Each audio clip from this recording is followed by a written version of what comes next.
दही सहित कौन खाइले मनुष्यर शक्ति बढ़ी थाए? ऑप्शन ए महू, ऑप्शन बी बादाम, ऑप्शन सी खजूरी, ऑप्शन डी कदली। उत्तर जानिथिले कमेंट बॉक्स रे जणाई दियंतु।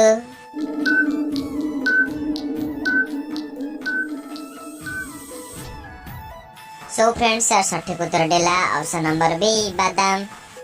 दही सहित बादाम खाइले मनुष्यर शक्ति बढ़ी थाए।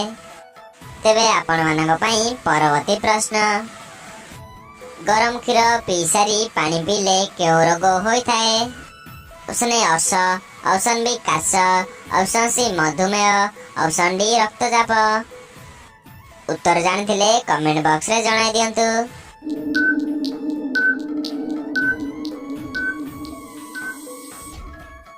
सो फ्रेंड्स यार सठिक उत्तर देला ऑप्शन नंबर बी काश।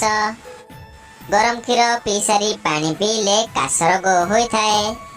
तेबे आपण मानक पई परवर्ती प्रश्न, फूलकोबी खाइले केउ समस्या दूर होई थाए? ऑप्शन ए मोटापण, ऑप्शन बी चुट्टी झड़िबा, ऑप्शन सी पेट गैस, ऑप्शन डी पेट जंत्रणा। उत्तर जानिथिले कमेंट बॉक्स रे जणाई दियंतु।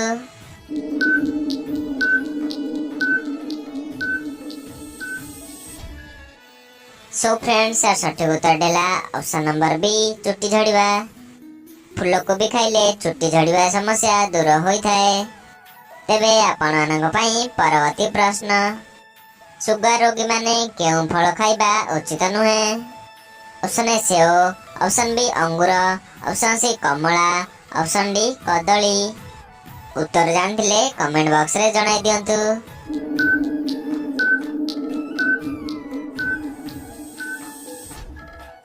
सो फ्रेंड्स यार सठिक उत्तर देला ऑप्शन नंबर डी कदली।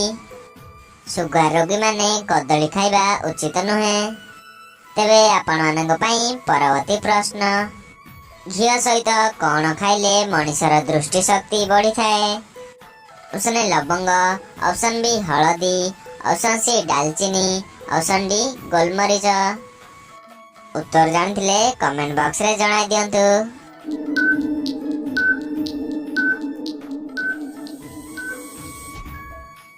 सो फ्रेंड्स यार सठिक उत्तर देला ऑप्शन नंबर डी गोलमरीच। घी सहित गोलमरीच खाइले मनुष्यर दृष्टि शक्ति बढ़ी थाए।